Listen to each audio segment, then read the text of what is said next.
Professor Davi? Olá, bom dia. Bom dia.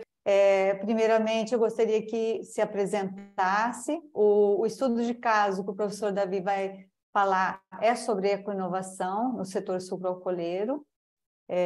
Tem um trabalho bastante interessante, eu acho que é de suma relevância, principalmente para o Brasil, que é um dos maiores produtores de cana-de-açúcar e de etanol no mundo.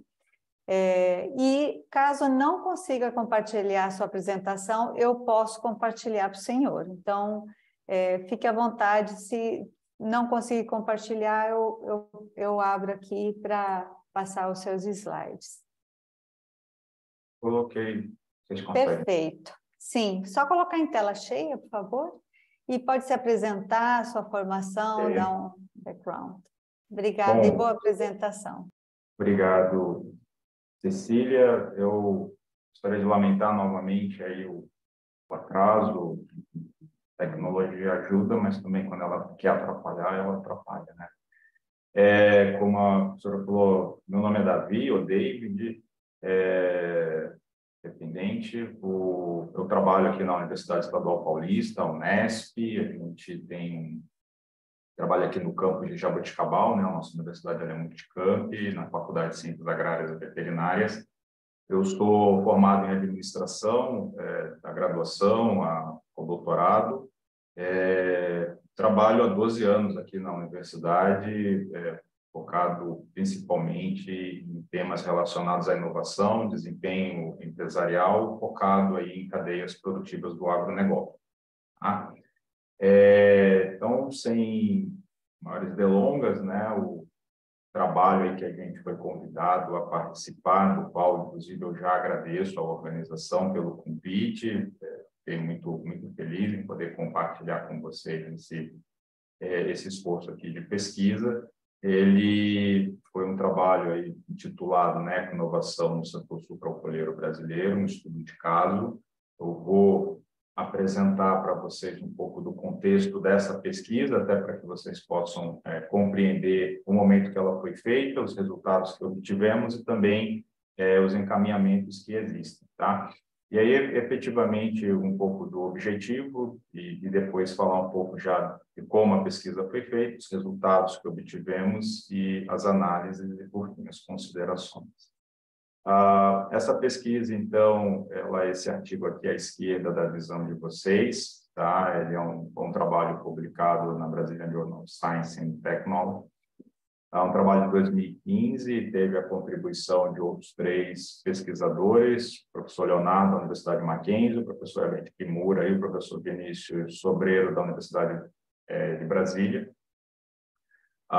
Ele foi um trabalho publicado em 2015 e aqui tem uma pequena timeline com alguns trabalhos que a gente, dentro do nosso grupo aqui de pesquisa, a gente publicou relativo a esse tema de ecoinovação.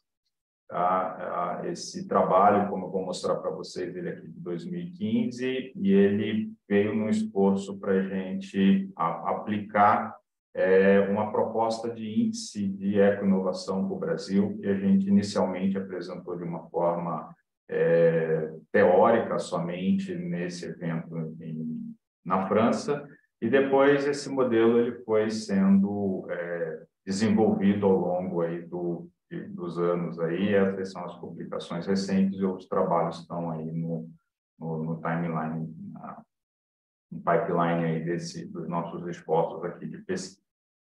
Então, nesse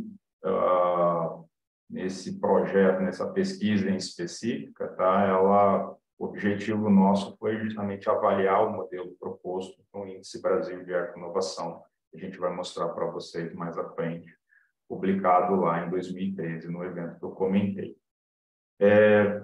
E, com isso, obviamente, avaliar, né, analisar esse desempenho eco-inovador numa planta sucroalcooleira, sucroenergética, né? Como se trabalho era 2013, a gente ainda falava bastante sucroalcooleiro, né, mas o setor hoje ele já se entende como sucroenergético, né?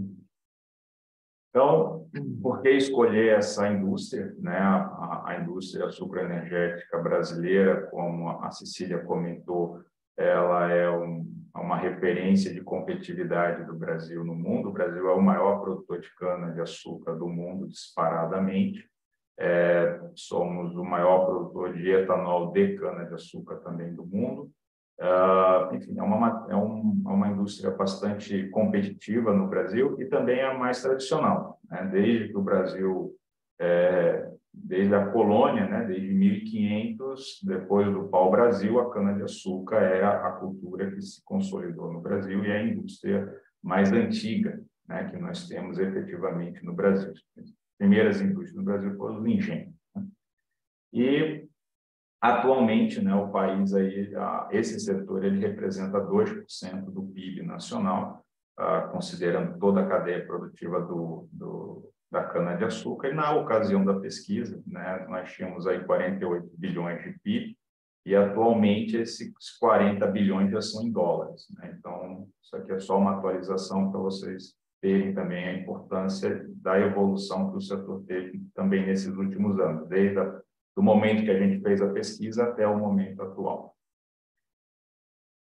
Bom, as premissas que nós adotamos nesse estudo, elas envolvem, então, esse conceito de eco-inovação, que naquela ocasião era um tema que ainda vinha na literatura e também no mercado. Muita gente chamava de inovação verde, tecnologias verdes, inovações sustentáveis, etc. E o termo, ele acabou ganhando escala, né, e se tornando mais amplo a isso, e superando as outras tecnologias. E ele, então, converge, né, a inovação, né, no seu sentido estrito, com demandas ambientais e demandas sociais que né, sempre foram presentes e cada vez se tornaram mais proeminentes. Pensando em realidade daquilo que a indústria nacional fazia até o momento da pesquisa, né, isso aqui são dados da Pintec, o grande esforço de eco-inovação ou de inovação voltado a aspectos relacionados a demandas ambientais e sociais, fundamentalmente eram para redução de impacto ambiental ou em aspectos ligados à segurança e saúde dos trabalhadores, né? Então, esse sempre, desde que a Pintec ela começou a ser publicada, essa sempre foi as principais preocupações de inovações na indústria brasileira. E o nosso modelo que nós procuramos construir, tá, para a eco-inovação é esse modelo que se apresenta. Ele é um modelo que nós dividimos esse esforço, estou sem um apontador aqui,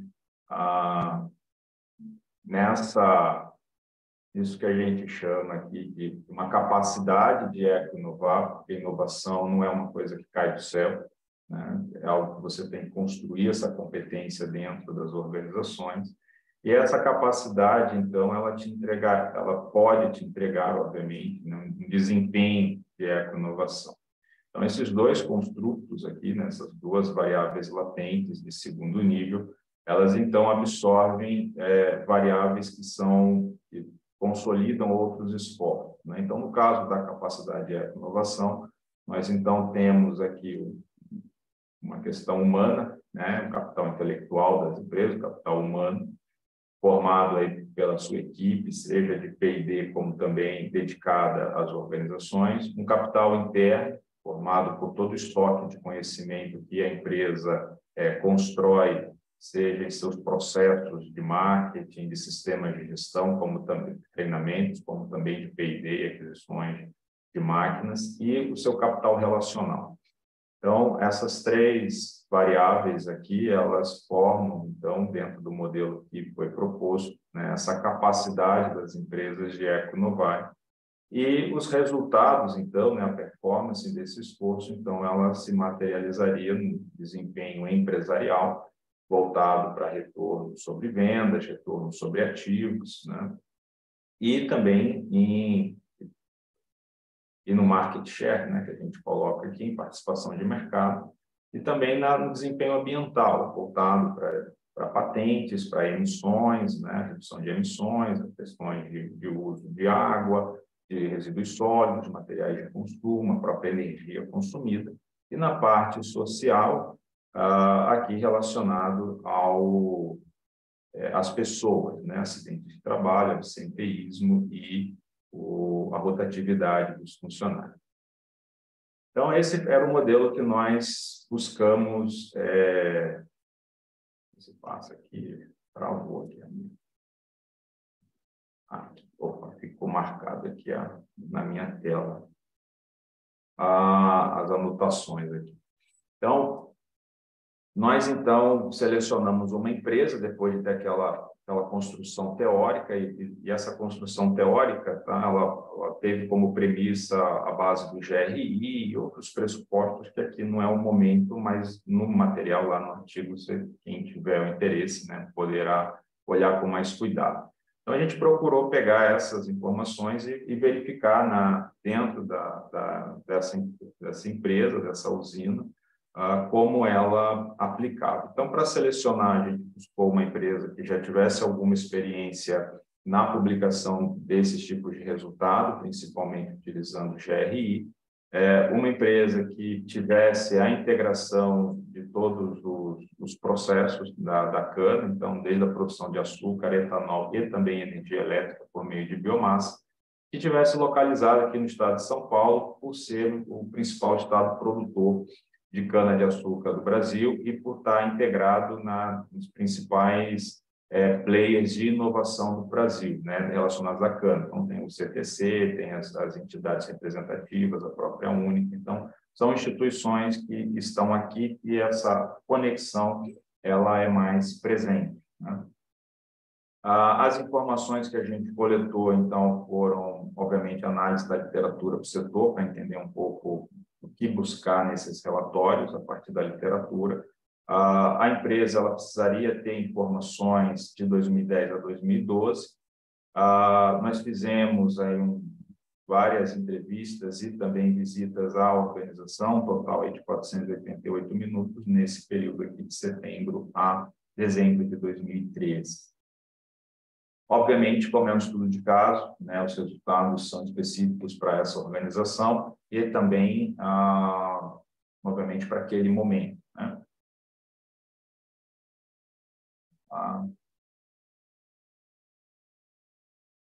Então, os resultados. Eu fui anotar aqui, ele deu uma...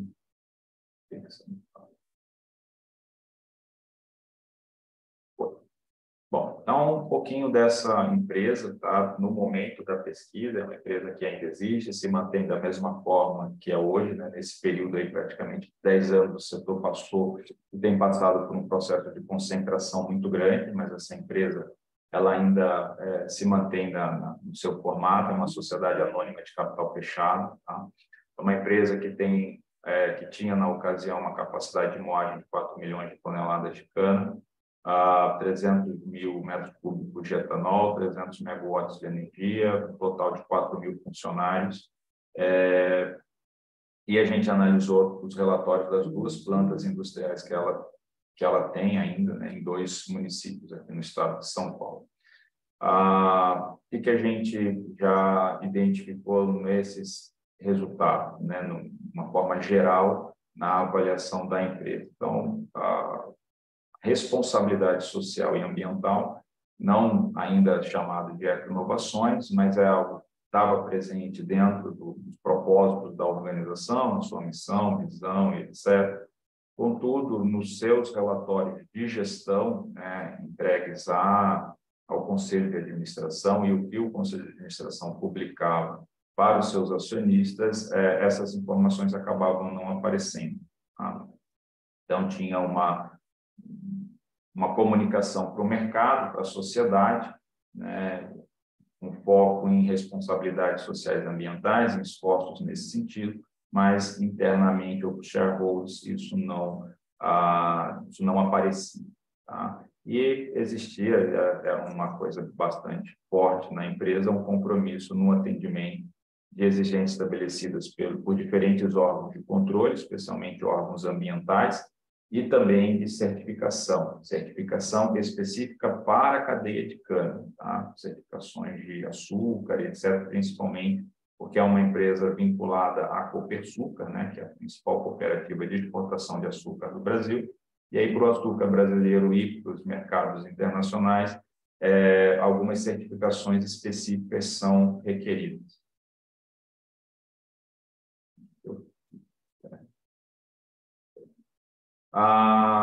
Então, dentro daquele modelo que nós vimos, né, e nós fomos explorar, o que a gente verificou de muita dificuldade. Primeiro, em relação ao capital humano. A empresa ela não tinha estruturado informações sobre pós-graduandos, mestres e doutores que trabalhavam na empresa, mesmo em atividades operacionais, mas que contribuíam com melhorias significativas nos seus processos e etc. Isso foi um problema. Ela sabia que tinha, né? Os seus diretores sabiam que tinham, citavam casos e etc., mas não tinham informações estruturadas. A empresa também, seu próprio RH, né, tinha esforços, comentava sobre esforços de treinamentos, etc., mas sim, controle efetivo, informações, inclusive publicadas, sobre horas treinadas, etc., isso não foi identificado. Mas, como eu falei, ela tinha aí um programa de treinamento voltado aí para esforços, principalmente relativos à segurança e saúde do trabalho, além daqueles tradicionais para a área operacional, né, mais específicos para as demandas ambientais e sociais ou associados a introduções de inovação. Isso a empresa ela não tinha esse controle. Ela não tinha estruturado uma área de P&D, ainda que tivesse esforços de pesquisa e desenvolvimento, mas isso não era estruturado dentro de uma atividade. Existia, sim, um programa de esforços de modernização da empresa, com aquisições de máquinas e equipamentos. Aqui era a ordem aí do desembolso feito no período que a gente analisou. De uma estrutura que são só o CAPEX, né, mas isso aqui é o dispêndio de capital versus a sua geração de fluxo de caixa operacional. Então, ela estava num momento de investimentos, de renovação das suas estruturas e, principalmente, nesse período aqui, era um momento em que a gente estava consolidando a colheita mecanizada. Então, por isso, desse esforço. E não tínhamos ainda, na ocasião, na empresa, um sistema de gestão integrado, né, certificado e já totalmente implantado, como também seu capital relacional não era tão estabelecido e consolidado com o Instituto de Pesquisa.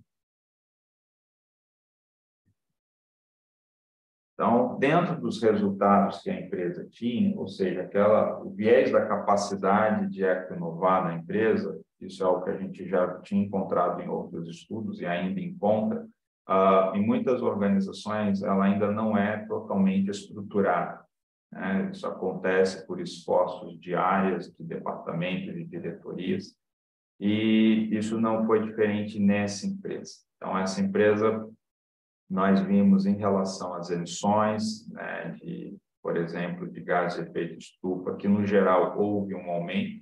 Isso foi para a gente, em termos de modelo, algo importante para a gente identificar nesse estudo de caso, porque muitas vezes o volume absoluto, seja para aumento ou redução, ele não era associado nos relatórios à capacidade da empresa.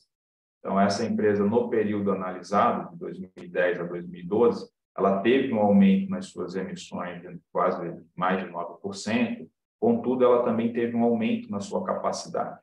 Então, quando a gente relaciona essas emissões em relação à capacidade, o aumento da sua capacidade, ou seja, por metro, por tonelada produzida de cana, a redução ela foi de 12%.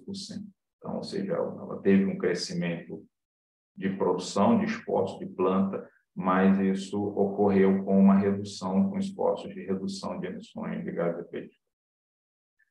Emissões de efluentes líquidos, isso tanto no geral quanto pela capacidade, isso foi reduzida, isso é uma demanda muito forte do setor, principalmente também na captação de água, e a gente não conseguiu identificar junto à empresa o quanto que ela tinha de uso de água.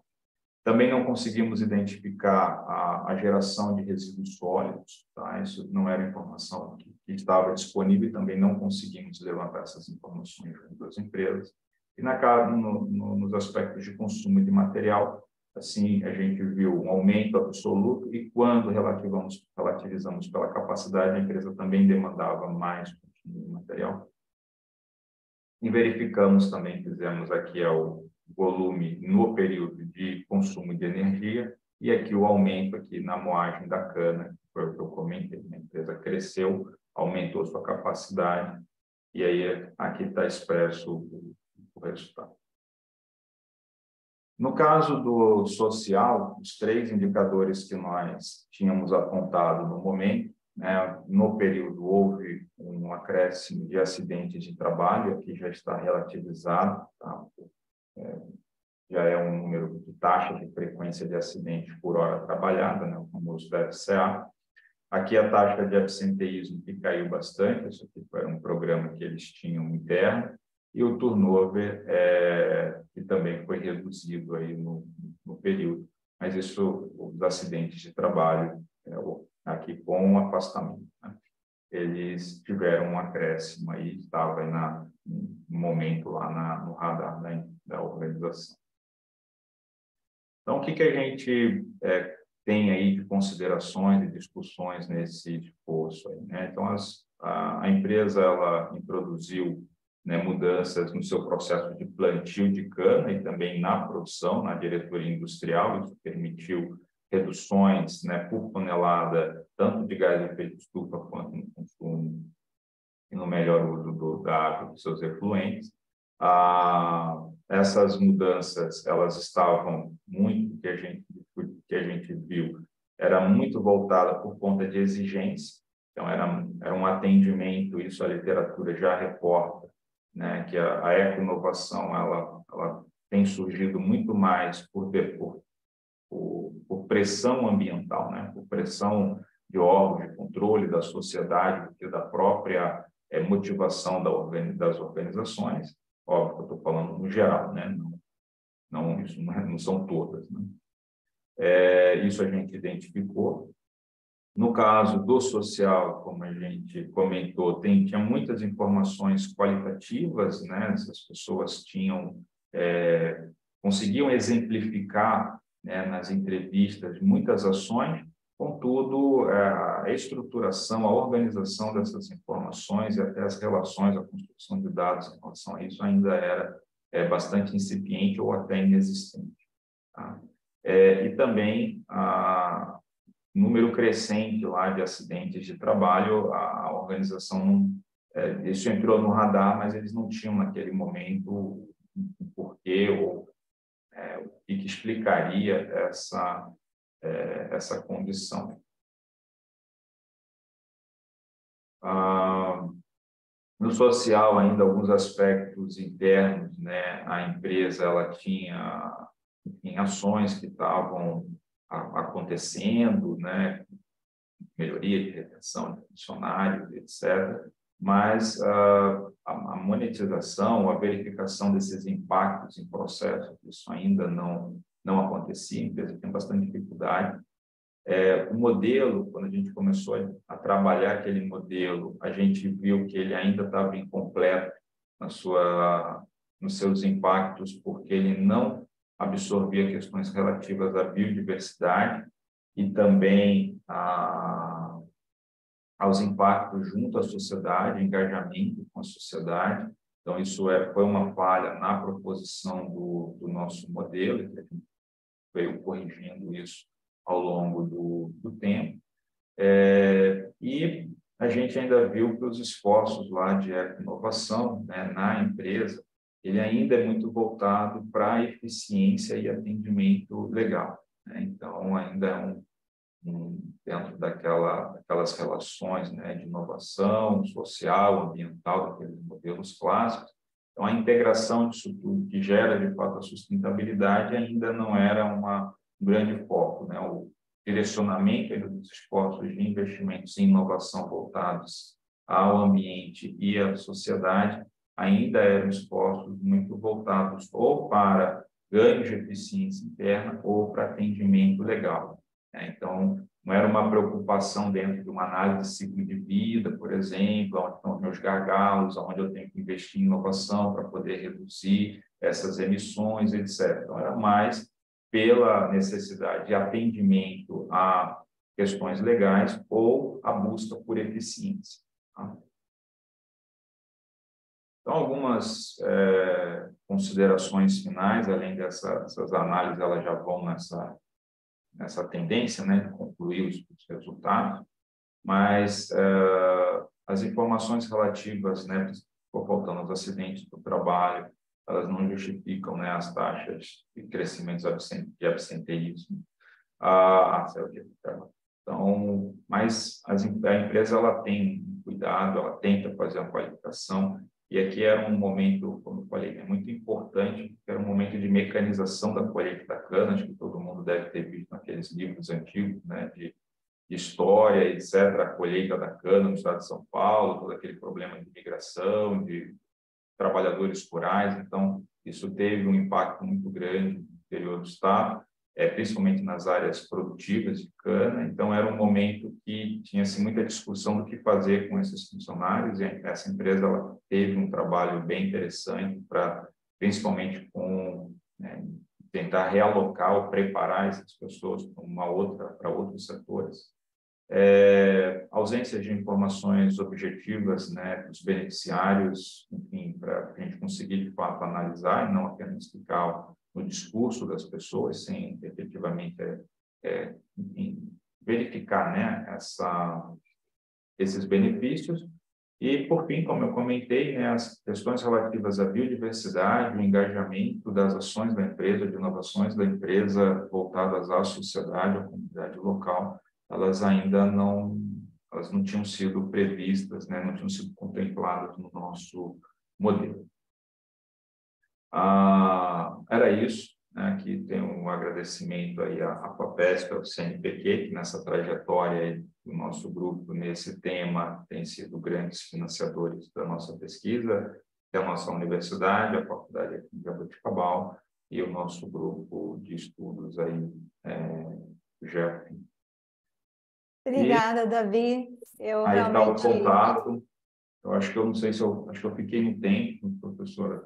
Eu só queria fazer umas considerações, que aí de repente eu consigo 2 pontinhos aí para intervalo, mas já temos uma pergunta. Eu ia colocar um link, porque foi visto, acho que foi segunda-feira, Douglas Santos, que é um examinador de NPI, foi responsável pelos patentes verdes, mas trabalhou muito tempo com essa parte de etanol, e até minha tese de doutorado foi voltado para o setor sucroalcooleiro. Então, nós vimos na segunda-feira todo o conceito de ecoinovação. Então, foi muito interessante você trazer isso, porque você trouxe alguns indicadores que você tentou usar, saindo um pouco da Pintec, que foi uma das críticas até da professora Cecília Lustosa e tal.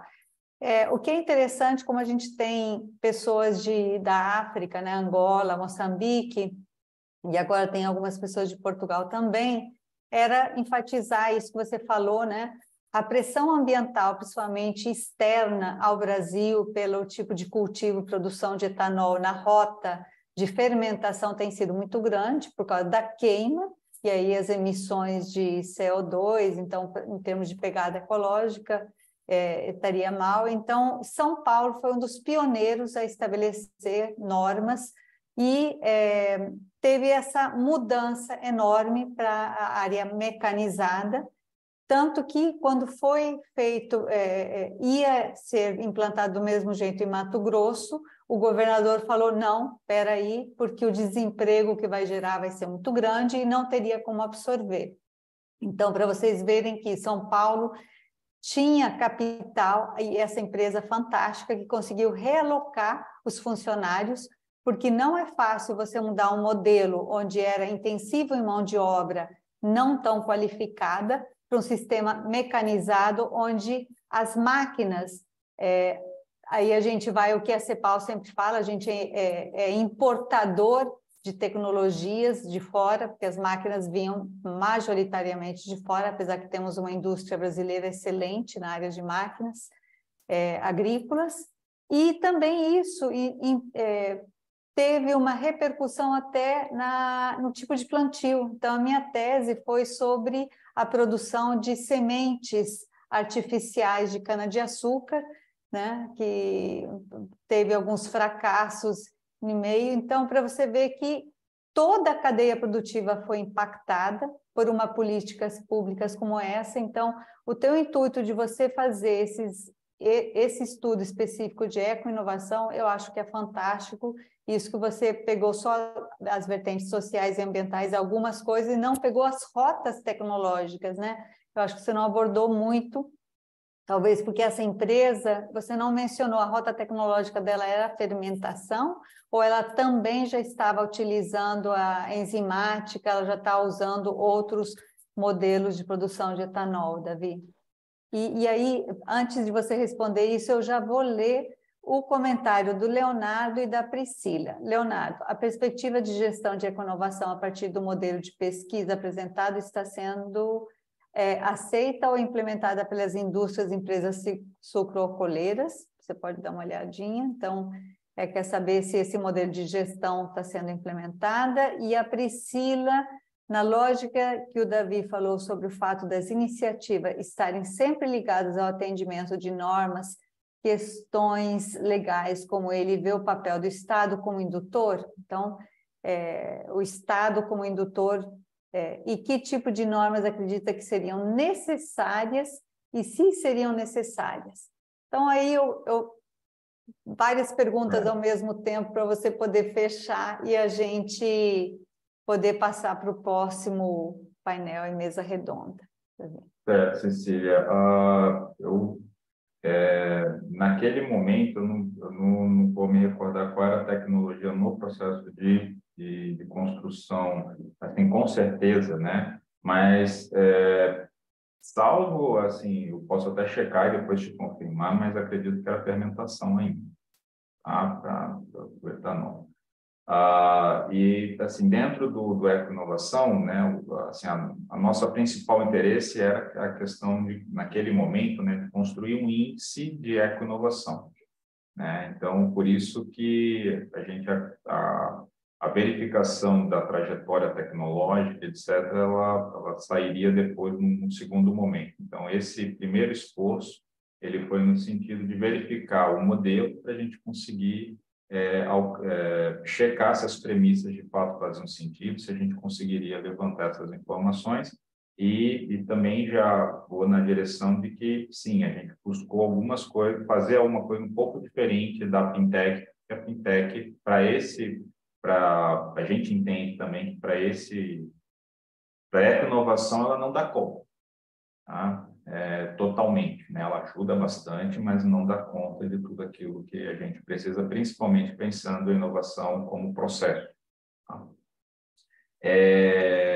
Aí a pergunta, vou começar aqui pela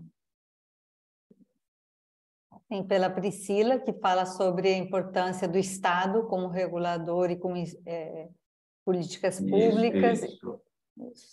De fato, Priscila, o Estado ele vai ter, não só o Estado, mas a sociedade civil organizada, ela tem um papel central nesse processo como, de fato, indutor, tá? Eu ainda acredito, e a gente tem visto em estudos principalmente internacionais, que a gente já tem feito essa verificação se as organizações elas estão sendo mais proativas nesse sentido, estão assumindo uma liderança. Então, em alguns países, principalmente, a gente tem verificado bastante na China, a partir de estudos empíricos, tá? Que as empresas estão assumindo um papel mais relevante dentro das suas estratégias na proposição de inovações, tá? Então, não só a adequação, mas ainda, tá, o Estado ele tem, sim, um papel indutor muito forte, mas principalmente aí para a redução, né, das externalidades aí dos processos produtivos ainda ainda existe. E que tipos, né, de normas seriam necessárias, se seriam necessárias, né? Bom, eu acredito que hoje, principalmente, eu acho que a fiscalização, né, eu vejo, assim, pelo menos no setor sul, o arcabouço de regulação ele já é bastante rigoroso, inclusive no uso de água, na questão das emissões. Isso, as empresas estão sendo muito requeridas nesse sentido, e talvez, que eu acho que ajudaria bastante o setor em termos de normas, seria talvez valorizar mais os produtos que são ou que podem ser gerados a partir da cana-de-açúcar, né? Uma usina supraenergética, ela é uma refinaria. Então, por exemplo, bioplásticos, né, biopolímeros que poderíamos estar gerando a partir da cana-de-açúcar em detrimento, por exemplo, ao uso de combustíveis fósseis, se a gente tivesse um maior esforço, um maior papel do Estado em valorizar, né, esse tipo de mercado, né, seja, sei lá, um incentivo fiscal para essas empresas, ou como acontece, né, hoje em dia com o programa RenovaBio, isso pode incentivar ainda mais a cadeia e a gente ter processos, né, de produtos que sejam de fontes mais sustentáveis. Em relação ao uso, né, pela indústria desse modelo em específico, assim, o nosso esforço era na criação desse índice, né, e não necessariamente na criação de um modelo de gestão para as empresas, mas de verificação. A gente tem visto nesse período, né, o tema do ISD ele ganhou um campo muito maior, né, de informação, principalmente para questões ambientais e sociais.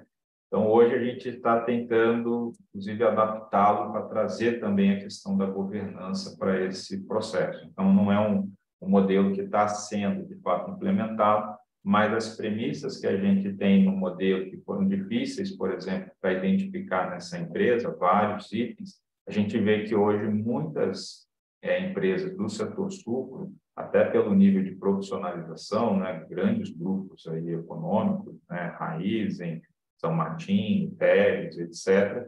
São empresas que, quando você pega os seus relatórios, né, de sustentabilidade, seus relatórios de gestão, a gente vê muito mais completude dessas informações que estão ou que prevíamos nesse modelo do que tínhamos no passado nesse setor.